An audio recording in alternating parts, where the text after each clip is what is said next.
Welcome back. Time to start putting some interior bits in. So first up, the transmission tunnel cover. First time I've unwrapped it, that's actually a bloody nice item, you know? People take the mick about Caterham interiors and stuff.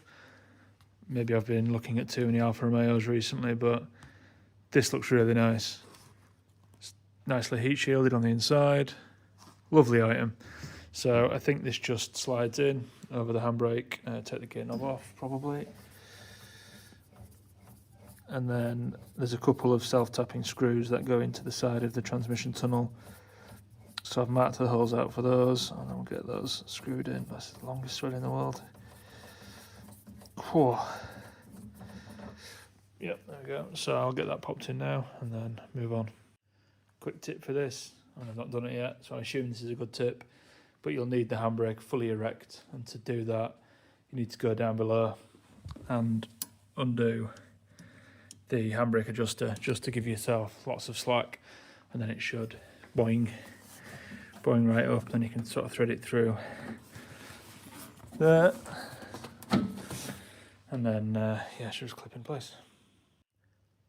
With the tunnel in place, we are now onto harnesses.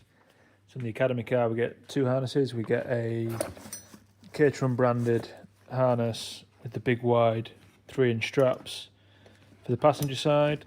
That's a 4-point harness, and then we get a 6-point with the narrower straps for a hands device from Scroth, whatever they are. So I'm just going to figure out what goes where and what fasteners we get, and then I'll report back once I know what's going on. Taking a look at the passenger side shoulder straps first. It's got a bunch of fixings that came in the harness box. We've got bolts,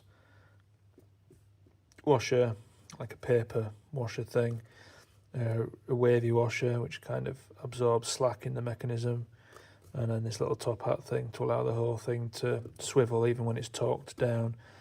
So I think it's not too clear on the diagram, but I think the order is effectively like this. So all the paper washer does is hold, because this is slightly, the bore of this is slightly too tight for the bolt, so that just holds it all in place. And so this will be touching the chassis, I guess, as a little bit of a gasket, but also it holds the whole assembly together. So got one I prepared earlier. So you can see I've put the paper gasket on there so it won't shake off, so I can now get all that on the car, and even with it torqued up, it'll still allow a free pivot on the shoulder strap at each side.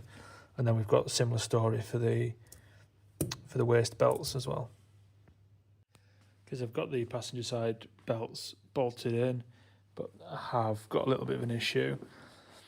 So if you remember earlier in the build, I kind of put this cage on way early, and in hindsight the shoulder strap should have gone on first, because getting clearance for that bolt to slide into that hole was not possible.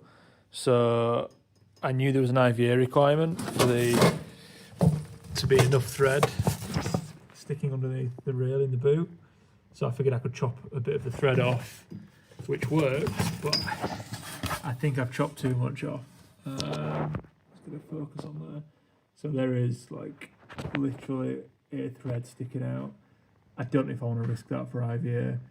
So a second solution that presented itself, thank you again to the builders WhatsApp group, is in the fixings kit for the 6-point harnesses. The bolts have thinner heads, so that does allow the clearance under the roll cage. So what I could have done is I could have used the 6-point ones on the outboard ones on either side, and then the thicker headed ones on the inboard ones. It's probably the best way of doing it. So I think I'm going to do it that way going forwards, and then look to get a replacement to this bolt. I think that seems to be the best way forwards. Onto the 6-point now. Nothing ready to report on the waist or the shoulder straps, but the big difference obviously is the fact that there are now crotch straps. So they bolt through the floor. There's an aluminium space that goes between the hole I've just drilled in the floor and the bracket that's already on the car, and they kind of get sandwiched in there. So I'm gonna go get the hoover, clear all this out, and then get those final straps bolted in. That's both harnesses in now. Well, kind of, until I figure that bolt out. So that's just a quick view of what the spacer arrangement looks like down there. Oops.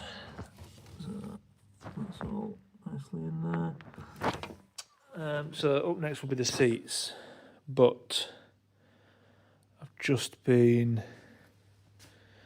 issued some really annoying news. But again, thank you to Rich, who watched a previous video, and he commented and said that the way I've got the radius arms in the lower position, as the manual says, clearly for an Academy car, it explicitly has the Academy logo and says use the bottom mounting points. The racing regulations say to use the top one, which is really bloody annoying. So before I put the seats in, I'm going to have to correct that. But before I can correct that, I need to, well, I could just not trim the fiberglass and just bolt it over. But then I'm going to have to take the wings off, trim those again. Really, really annoying.